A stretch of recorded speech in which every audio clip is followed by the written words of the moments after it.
Okay, so sekarang kita masuk chapter 7. Okay, chapter 7 ini on flow estimation. Okay, chapter 5 sebelum ni adalah on hydrograph. Chapter 6 sebenarnya on kaedah-kaedah modeling. Kan? Tapi kita skip kejap chapter 6, kita pergi ke chapter 7 iaitu flow estimation. Okay, so kita untuk syllabus kita ada dua kaedah iaitu peak flow dengan hydrograph. Okay, peak flow ni sama seperti nama dia lah, peak flow, iaitu dia hanya untuk dapatkan peak flow iaitu flow tertinggi ataupun discharge tertinggi. Okay, kaedah yang kita guna adalah rational method. Yang kedua, hydrograph method ni dia seperti nama dia juga, nama dia hydrograph. Jadi maksud dia apa yang kita akan hasilkan adalah hydrograph. Okey, dalam syllabus ni kita gunakan time area method.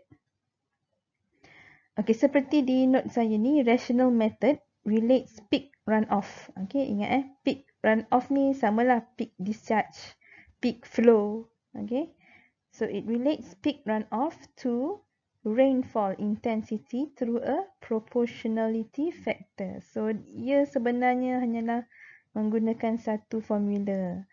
Nanti kita tengok in detail. Okay, yang kedua, hydrograph method. Okay, it starts with a rainfall hydrograph, accounts for rainfall losses and temporary storage effects in transit and yields a discharge hydrograph. Okay, so sebenarnya output dia yang penting di sini adalah discharge hydrograph. Okay, dan dia sebenarnya relate to rainfall hydrograph. Okay, dia account to rainfall losses and temporary storage effects. Tapi untuk kaedah yang kita belajar, kita guna time area method. Dia lebih simple, lebih mudah. Tapi apa yang penting adalah di sini dia produce discharge hydrograph. Kalau rational method ni dia hanya produce peak runoff ataupun peak discharge.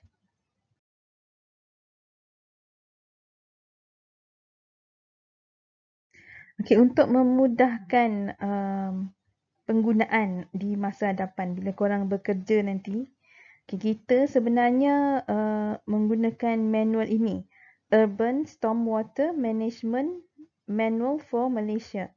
So kita guna manual ini. Saya panggil dia MASMA. Saya sebut dia as ni MASMA. MASMA 2. Dia ada dua version. Satu MASMA, itu version pertama. Lepas tu dia update 2012. Kita sebut dia as MASMA 2.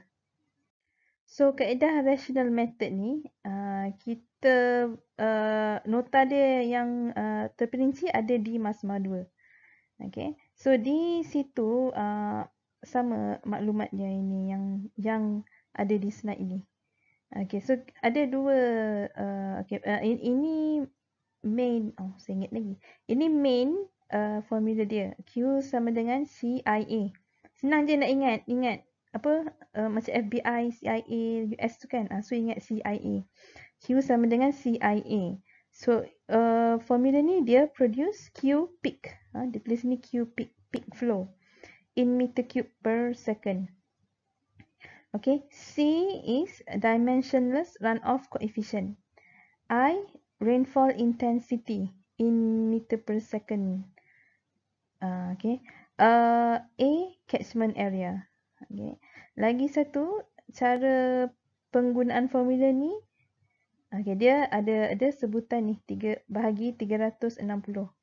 So sama juga Q ni adalah peak flow dalam meter cube per second.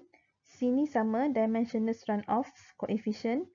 I ni rainfall intensity. Tapi yang beza dia di sini. Dia dalam unit millimeter per hour. Kenapa penting ni unit millimeter per hour? Kerana di IDF curve yang digunakan di MASMA 2 ini, dia punya IDF curve output rainfall intensity adalah dalam unit millimeter per hour. Okay, so sebab tu guna yang ini lah biasa. Sebab kan unit rainfall intensity dia millimeter per hour. Dia dah siap convert. A, catchment area in hektar. So kena aware. Okay, so A ni catchment area in hektar.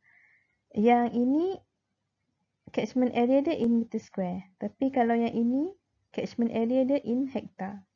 Okay, and 360 ni hanyalah conversion factor. Okay, so ini hanyalah sedikit penerangan tentang rational method. Okay, dia kata traditionally, maknanya kebiasaannya, design discharges for street inlets and stormwater drains have been computed using the rational method. Ini sama macam ada seorang tanya saya masa online kelas kan, untuk design drain. So memang untuk design drain, open channel, okay, kita guna rational method. Dia mudah and dia untuk dapatkan peak discharge. Okay, dalam hidrolik, kalau dah belajar subjek hidrolik, kita guna peak discharge ni untuk design drain tu punya size. So ini kesinambungan dia. Hidrologi, kita belajar macam mana nak dapatkan peak discharge. Nanti subjek hidrolik, korang belajar itu macam mana nak design drain hasil daripada peak discharge yang kita kira guna rational method. Okay, rational method is simple and experience has shown that it can provide satisfactory estimates of peak. Satisfactory estimates of peak discharge on small catchments. Dia untuk small catchments sebenarnya 80 hectares. For larger catchments, storage and time effects become significant. And hydrograph method is needed. Hydrograph method ni yang macam time area method tu. Okay, so apa maksud storage and time effects? Storage ni, misal kata kita ada catchment kan. Okay, ni gambaran catchment yang biasa orang lukis. So ini outlet. Okay, so for larger catchment, storage and time effects become significant. So storage ni maksud dia air yang resap, air yang resap ke bawah, ke tanah, yang jadi ground water, okay, yang catchment tu boleh store. So itu adalah storage. And time effects ni seperti TC, time of concentration, okay, lama mana hujan, semua tu. So ini akan jadi more significant. Okay, kalau catchment dia besar. Okay, jadi cakap di sini for larger catchments. Jadi ia lebih sesuai digunakan hydrograph method. Alright, di sini assumption using rational method. Apa assumption dia? Kalau nak guna rational method ni, apa assumption dia? The peak flow occurs when entire catchment is contributing to the flow. So peak flow ni discharge yang paling tinggi berlaku apabila keseluruhan air daripada catchment tu yang menyumbang kepada flow, menyumbang kepada discharge. Okay, the rainfall intensity is the uniform over the entire catchment area. Bukan the uniform. The rainfall intensity is uniform over the entire catchment area. So kita assume hujan tu berlaku sama sahaja di keseluruhan catchment. Contoh ni catchment. So hujan tu dia keseluruhan area catchment ni sama hujan dia, ya. Okay, and then yang ketiga ni, the rainfall intensity is uniform over a time duration equal to the time of concentration. So kalau ingat time of concentration ni, tak pasti korang tahu ke tak, TC ni, time of concentration is, apa definition dia, adalah masa yang diperlukan oleh sesuatu hujan atau aliran untuk flow daripada kawasan yang paling jauh di catchment, contohnya di titik yang saya buat ni. So masa yang diperlukan oleh flow daripada kawasan yang paling jauh daripada catchment ke outlet. So itu adalah TC. Ini TC, time of concentration. So dia punya assumption dia, the rainfall intensity is uniform over a time duration. Okay, rainfall intensity is uniform over a time duration. Maksud dia hujan berlaku sama dengan equal to time of concentration. Okay, so the rainfall intensity is uniform over a time duration. Time duration equal to time of concentration. So time of duration ni, duration hujan tu sama dengan TC. Okay, itu assumption dia. Okay, so ada assumption of kalau nak guna rational method dan ada juga not recommendation dia. Apa yang dia kata not recommended tu. Okay, kalau catchment area besar daripada 80 hektar. Dia kata not recommended tapi boleh je kita boleh cuba. Tapi not recommended, tak digalakkan. So kalau catchment ni dia punya area dia, semua ni area dia, keseluruhan area dia ni kalau lebih besar daripada 80 hektar. Cuba convert 80 hektar tu sama dengan berapa kilometer square. Okay, and then ponding of stormwater in the catchment might affect peak discharge. Ponding of stormwater, ni apa maksud dia? Ini maksud dia kalau misal kata di catchment tu, ni sekali, ni catchment. Okay, misal kata, okay ni outlet dia lah. Macam biasa lah, ni contohnya drain ataupun sungai. Kalau misal kata ada pond tasik ke apa di dalam kawasan catchment, dia akan effect peak discharge. So, tak digalakkan guna rational method.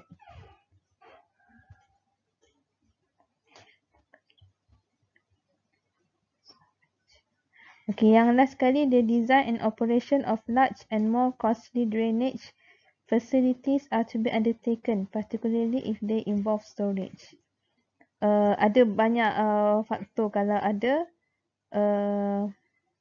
pond ni. The design operation of large and more costly drainage facilities are to be undertaken, particularly if they involve storage. So kesimpulannya, kalau ada pond, kalau ada tasik, tak digalakkan. Okay, so ini gambaran catchment. Okay, ini sama seperti yang saya selalu lukis. Catchment area, contohnya 10 hektar. Okay, main drain. Main drain ni, kalau disebut drain ni biasanya yang dibuat oleh orang drain. Then mungkin ada river. So kita mungkin nak design drain ni. Okay, so kita nak tahu cubic di sini. Kita nak tahu cubic.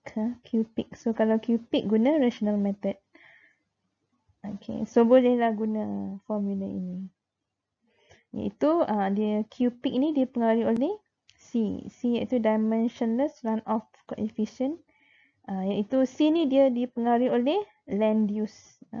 Land use ni jenis tanah. Contohnya rumput ke, hutan ke, ada buildings ke. Okay, so ada table dia, kita boleh rujuk apa runoff coefficient. And then Q juga dipengaruhi oleh rainfall intensity. Ya, dalam millimeter per hour kalau kita guna IDF curve. Dan kita guna formula yang ini, yang bahagi 360.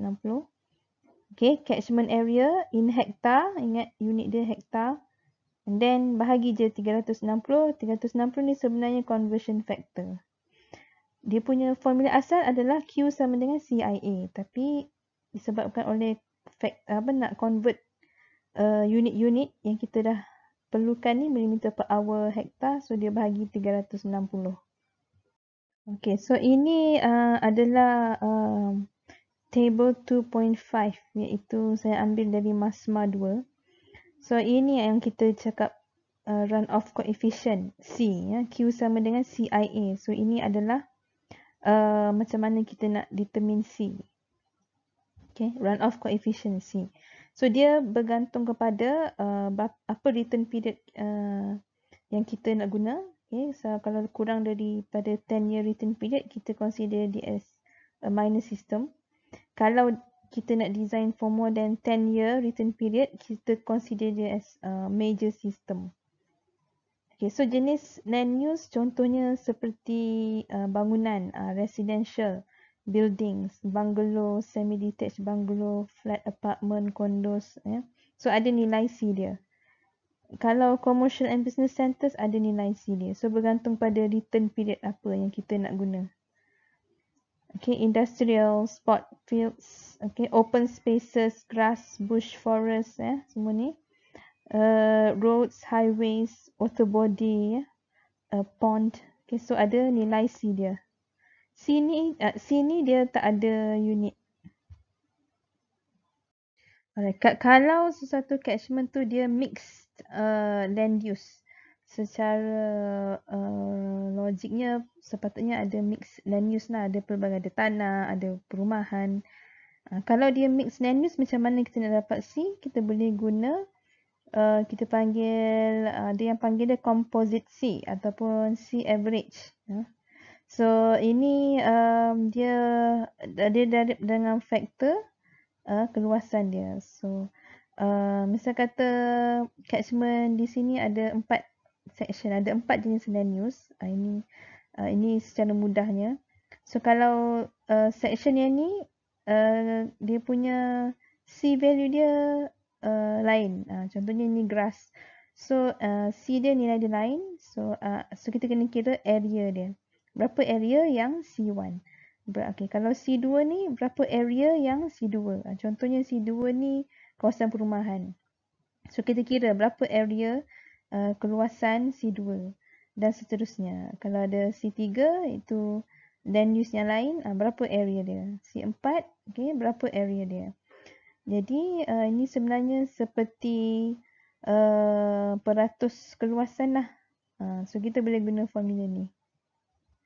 So yang ini C contohnya C1 kali A1, okay, campur dengan yang ni sekejap, padam. Okay, ni misal kata C1, apa maksud ni, apa maksud simbol ni? Maknanya jumlah C1, okay, kali A1 campur dengan C2 kali A2. Okay, ni maksud dia. Campur dengan C3 kali A3. Oops. C3 kali A3. Campur dengan C4 kali A4. A4. So, itulah ini maksud jumlah. Simbol jumlah. Ni dah sepatutnya tahu dah ni. Okay, and then bahagi dengan jumlah area. So, dapatlah C average. Okay, so ini kita tengok pula rainfall I. Q sama dengan CIA. So untuk I ni bagaimana kita hendak kira untuk I ni. Okay, so kalau rujuk kepada MASMA 2, iaitu Manual Mesra Alam Malaysia, kita boleh guna empirical equation IDF curve. Apa maksud IDF? IDF ialah intensity, duration, frequency. IDF curve. So dia ada equation, formula, iaitu formula ini. Okay, so bagaimana untuk kita kira formula ini? So dia ada beberapa variable. Okay, so I ni average rainfall intensity in millimeter per hour. T ini adalah average recurrence interval, iaitu return period. Okay, so dia punya unit dalam year. Okay, D storm duration. Storm duration dalam sini dia dalam sebutan D, storm duration. Nanti saya akan jelaskan macam mana nak kira H ni. Macam mana nak kira, macam mana nak dapatkan T, macam mana nak dapatkan D. Okay. Dan ada juga fitting constants. Fitting constants ni bergantung kepada lokasi rain gauge, lokasi tolok hujan tersebut. So ada rujuk dia. Kita boleh rujuk di table. Okay, so ini adalah table untuk fitting constants. Kalau ingat saya ada sebut fitting constant ni bergantung pada lokasi station. So table ni dia ada detail station name, di negeri mana. So setiap ini ada constants dia. Macam mana kita dapat constant ni semua ni? Ini topik lain.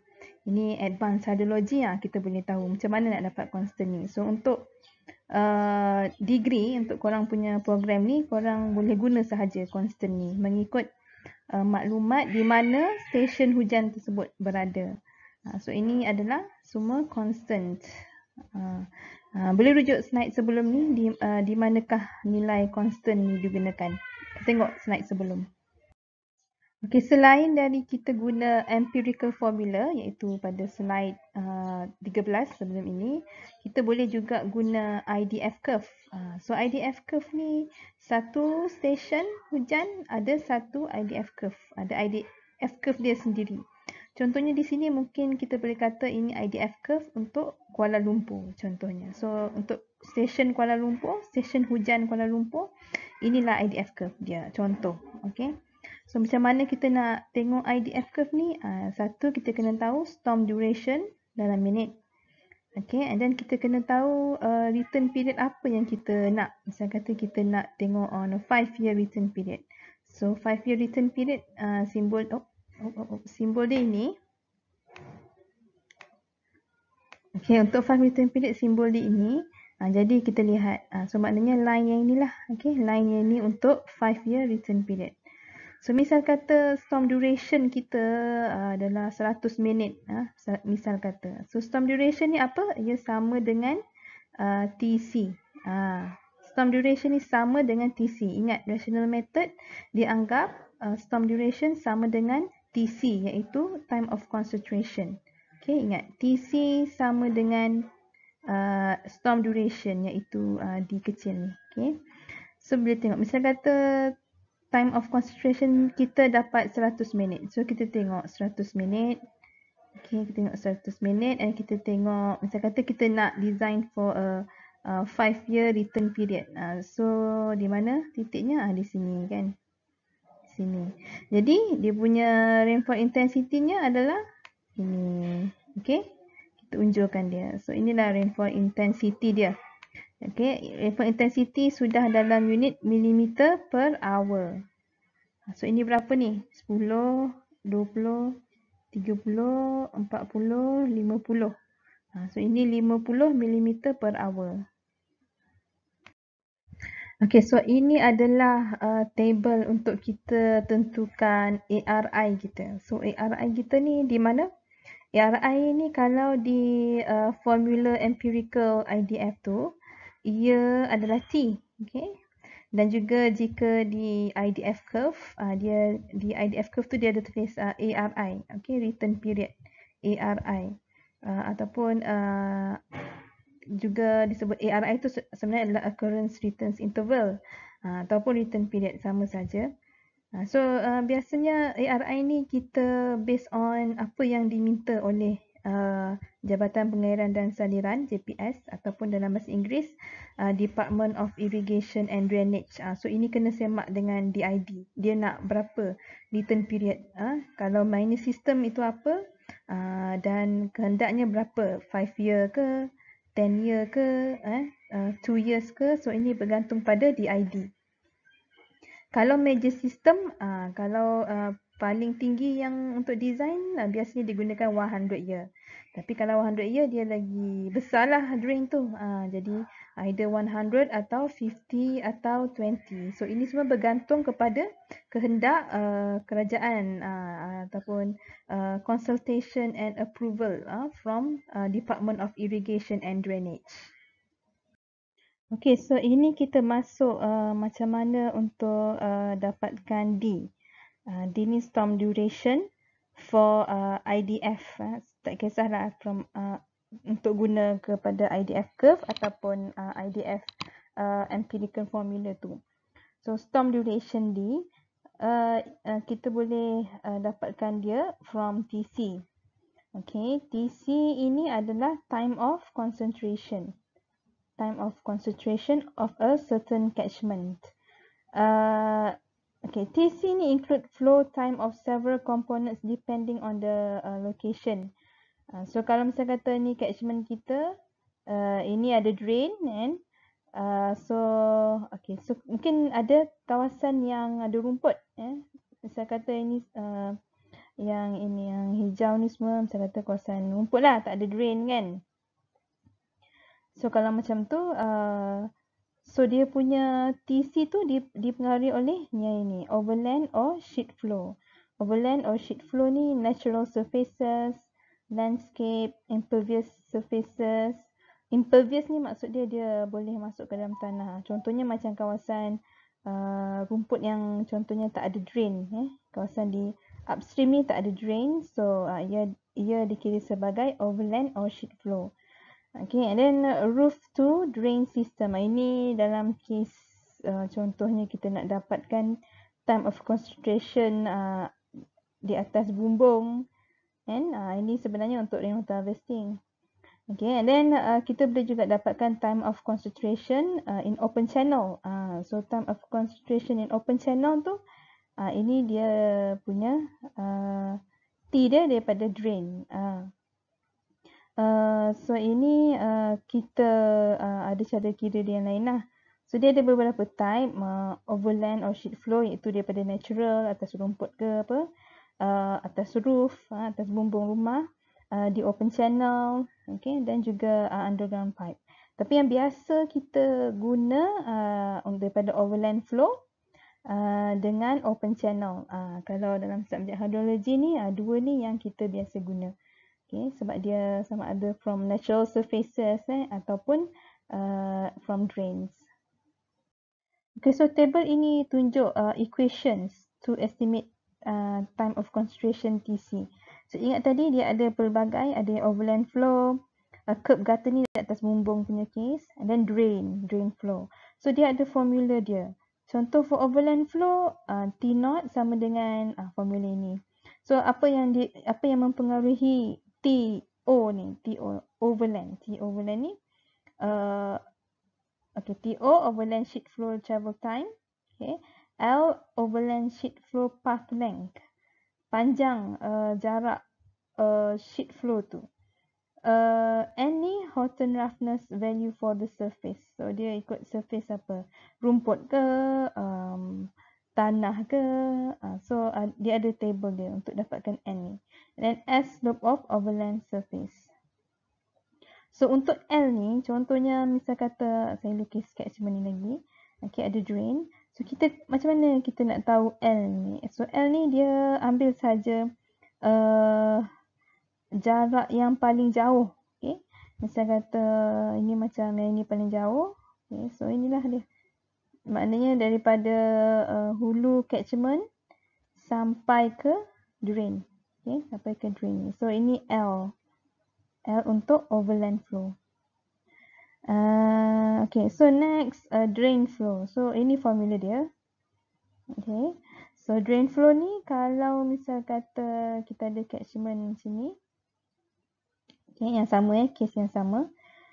So apa yang diperlukan? Manning roughness coefficient.